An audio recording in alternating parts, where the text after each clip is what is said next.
আল্লাহর কোন বান্দা যদি কোনো গুনাহ, ইমানদার নাফরমান যদি লাগাতার গুনাহ চলতে থাকে, একটা গুনাহ টানা করতে থাকে, তো আল্লাহ তারে 3টা সাংঘাতিক শাস্তি দেয়।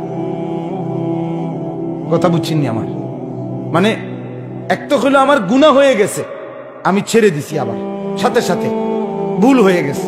আরেকটা হলো গুনাহই আমার জিন্দেগি, আমি গুনাহটাকে, আল্লাহর এই নাফরমানিটাকে আমার জীবনের সাথে মিশিয়ে ফেলছি। এটাই আমার ধারাবাহিক 10 বছর, 5 বছর, 20 বছর, 6 মাস আমি একই রকম নাফরমানি করছি। এরকম যদি করো হয়, আল্লাহ যখন অসন্তুষ্ট হয়, ভাই ছেলেরা তোমরাও শোনো, আল্লাহ তখন তাকে 3টা সাংঘাতিক শাস্তি দেয়। কি কি? 1 নাম্বার, আদাল্লাহুল্লাহ, আল্লাহ তখন নিজে নারাজ হয়ে আল্লাহই তাকে পথভ্রষ্ট, গোমরা করে দেয়। যা, ঠিক আছে বান্দা, আজ 6 মাস আমাকে মনে পড়লো না, আজ 6 বছর আমাকে মনে পড়লো না, আজ 20 বছর এক টানা এই গুনাহ করছো, ছাড়তে পারলা না, ঠিক আছে, লম্বা সময় আজকে আমি সিদ্ধান্ত নিলাম, তুমি বান্দা আদাল্লাহুল্লাহ, আমি তোমাকে গোমরা করে দিলাম, জান্নাতের রাস্তা থেকে সরায় দিলাম, যা নাফরমান, এবার তুই যেদিকে মন চায় যা। এটা আল্লাহ করে। 2, ওয়া খাতামা আলা সামঈহি ওয়া কলবি, কোরআনের আয়াত। আল্লাহ বলে 2 নাম্বার শাস্তি দেই, গুনাহ যখন লম্বা হয়, নাফরমানি যখন দীর্ঘদিন হয়ে যায়, আমি আল্লাহ নারাজ হয়ে একদিন কান এবং অন্তর এই 2টার মধ্যে মোহর মেরে দেব। ওয়া খাতামা আলা সামঈহি ওয়া কলবি, কানে এবং অন্তরে আল্লাহ বলেন আমি মোহর মেরে দিই। অর্থাৎ তখন আর এই কান হকের কোনো কথা, আখিরাতের কোনো কথা শুনে না।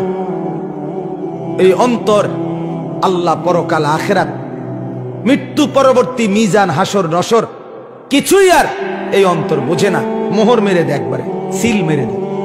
3, ওয়াজআলা আলা বাসারিহি গিশাওয়া, আল্লাহ বলে আমার নাফরমানি যখন বেড়ে যায়, আমি 3 নম্বরে চোখের সামনে পর্দা ফেলে দেই।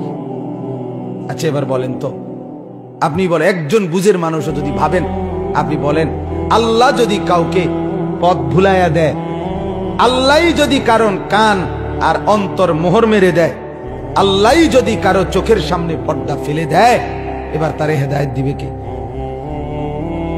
বলো না ভাই, তোমারে এবার আলোর পথ দেখাবে কে? তোমারে এবার জাহান্নাম থেকে বাঁচাবে কে? এই ঠিক এই কথাটাই আল্লাহ কোরআনে বলছে। এরপরে কথা এটাই, ফামান ইয়াহদিহি মিন বাদিল্লাহ, রব্বুল আলামিন বলে, বন্ধু আমি যাকে গোমরা করে দিলাম, আমি যার কান আর অন্তর মোহর মেরে দিলাম, আমি যার চোখের উপরে পর্দা ফেলে দিলাম, এবার বন্ধু বলেন তো, ফামান ইয়াহদিহি মিন বাদিল্লাহ, আমি আল্লাহকে বাদ দিয়ে বলেন তো এই নাফরমানকে হেদায়েত কে দিবে? কে দিবে? আর কোত্থেকে আলো পাবে? দুনিয়া তো চলবে বাপ। আপনি এবার বলেন, আমি রাগ করে নয়, বুঝার জন্য বলি, আজকে যার বয়স 60 বছর, 50 বছর যে মুরব্বীর বয়স, এবড়া এখনো বিড়ি খায়, আপনি মনে করেন তো এবড়ার এই নাফরমানিটা যে কতদিন ধরে? কথাটা বলেন, 60 বছর 50 বছর ধরে লাগাতার আপনি একই রকম বিড়ি খেয়ে যেতেছেন, সিগারেট খাইতেছেন।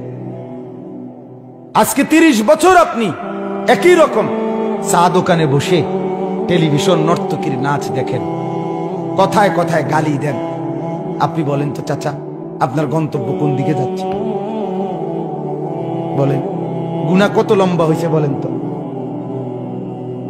আজকে 20 বছর মনে করেন যার ঘরে রঙিন টেলিভিশন চলে, একই রকমে প্রতিদিন স্ত্রী ছেলে মেয়ে নাচ গান সিনেমা নাটক দৃশ্য উলঙ্গ পনা দেখে, এই ঘরের হালাতটা কি মনে হয়? কত গুনাহ কত বছর কথা বোঝেন নাই আমার? 20 বছরও আপনার গুনাহটা ছাড়বার কথা মনে হইল না। এটা যে এত বড় গুনাহ, এর দূর বিবেকে আসলো না। আপনার পরিণতিটা কি? কি মনে হয়? কি মনে হয়? আজ 30 বছর বাজারে ব্যবসা করে, 10 বছর ব্যবসা করে, প্রত্যেক দিন ওনার ব্যবসা একই জিনিস ওজনে কম দেয়, ঠকায়, মিথ্যা বলে, ধোকা দেয়। আপনি বলেন তো ওনার পরিণতিটা কোন দিকে যাচ্ছে? বুঝাইতে পারলাম কিনা? ছেলেরা, বাপ, তোমরা এবার বলো, আজ 6 মাস মনে করো, 6 মাস বা 1 বছর তুমি কোনদিন ফজরের নামাজ একদিনও পড়লা না, তুমি জানো না ফজরের নামাজ কখন পড়ে, কয়টায় পড়ে। বলো না ভাইয়া, তোমার জিন্দেগি কোন দিকে যাচ্ছে? যদি এমন হয় একদিন আর মনে না পড়ে তুমি মুসলমান, কি হবে তোমার? দুনিয়া দুনিয়া চলবে, বাপ, বাত আটকাইবে না, খানা দানা বন্ধ হবে না, বিয়ে শাদিও বন্ধ হবে না, বাচ্চা কাচ্চাও হইব, পেশাব পায়খানাও চলব, ঘুমও আসবে। আখেরাত এগুলো তো আল্লাহ তাআলা, বাপ, এগুলো তো আল্লাহ কুত্তারও দেন। কুত্তাও তো খায়, কুত্তাও তো ঘুমায়, কুত্তাও তো পেশাব পায়খানা করে, কুত্তারও যৌন চাহিদা পূরণ হয়, কুত্তারও বাচ্চা কাচ্চা হয়, হয় না? মা কথা কয় না তো? তুমি আলাদা? আলাদা কি বলো ভাইয়া? হ্যাঁ, এজন্য বাপ, একজন হলে একজনই ভাবো, একজনই ভাবো, সবাই ভাববে না। আল্লাহ কোরআনেই বলছে অধিকাংশ গাফেল, অধিকাংশ গাফেলই থাকবে। ইবলিস আল্লাহকে বলছে, আল্লাহ আমারে তাড়াইয়া দিলেন, যাইতেছি গা, তবে মনে রাখেন আপনার বান্দার ডানে বামে সামনে পিছনে চতুর্দিক থেকে আমি গুনার কুমন্ত্রণা তাকে দেব, ফলে আপনার বেশিরভাগ বান্দা আপনার অনুগত পাবেন না। ওয়ালা তাজিদু আকসারাহুম শাকিরিন, বেশিরভাগ পাবেন না।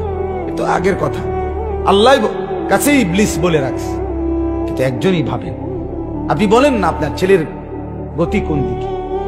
আমি কিছুদিন আগে চাচা এক জায়গায় মাহফিলে গেছি, এক জেলায়, আমি নাম বলতেছি না, ওনাদের বাবা, কথা শুনেন, 6 সন্তান, ওনাদের বাবা ওই জেলার শ্রেষ্ঠ আলেম ছিলেন, বড় মাদ্রাসার প্রতিষ্ঠাতা। ওই মাদ্রাসার মাহফিলে গেছি, 6 ছেলেই লন্ডন থাকে, তার মধ্যে 4 জন দেশে আসছে ওই মাহফিল উপলক্ষে।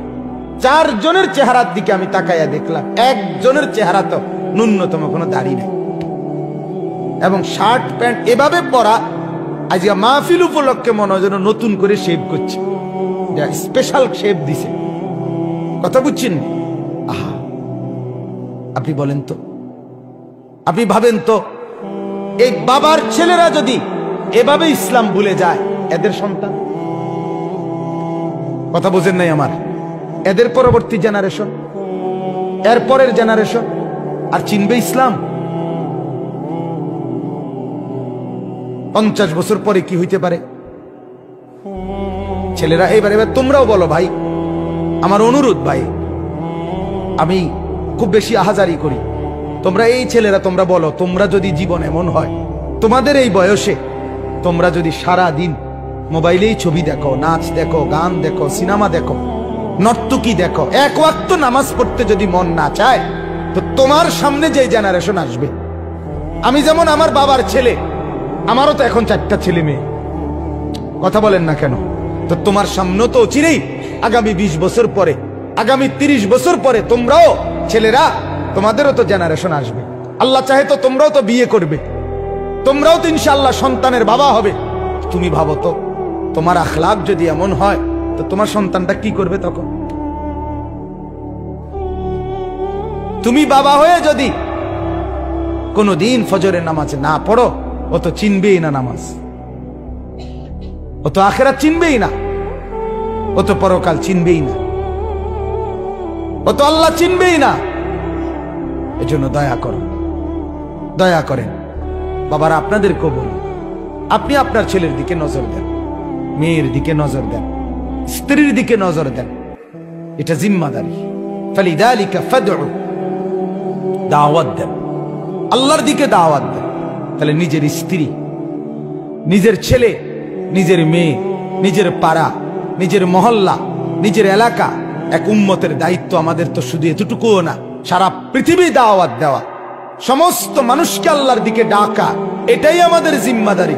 সেই ব্যাপক দায়িত্ব আমাদের, সেখানে আমরা কিছুই না করলে আল্লাহর কাছে কি জবাব দিব বলে? এজন্য দয়া করে প্রত্যেকের কাছে অনুরোধ, আপনারা প্রত্যেকেই দাওয়াত ও তাবলীগের মেহনতে আল্লাহর রাস্তায়, আবারও এই গ্রামে প্রচুর দাওয়াত ও তাবলীগের মেহনত চলছে, বিগত দিনের ইতিহাস এটা, আলহামদুলিল্লাহ। আমরা অনুরোধ করব আপনাদের এই ঐতিহ্য দাওয়াত ও তাবলীগের এই মেহনত আপনারা আগামী দিনেও চালু রাখবেন, বলেন ইনশাআল্লাহ।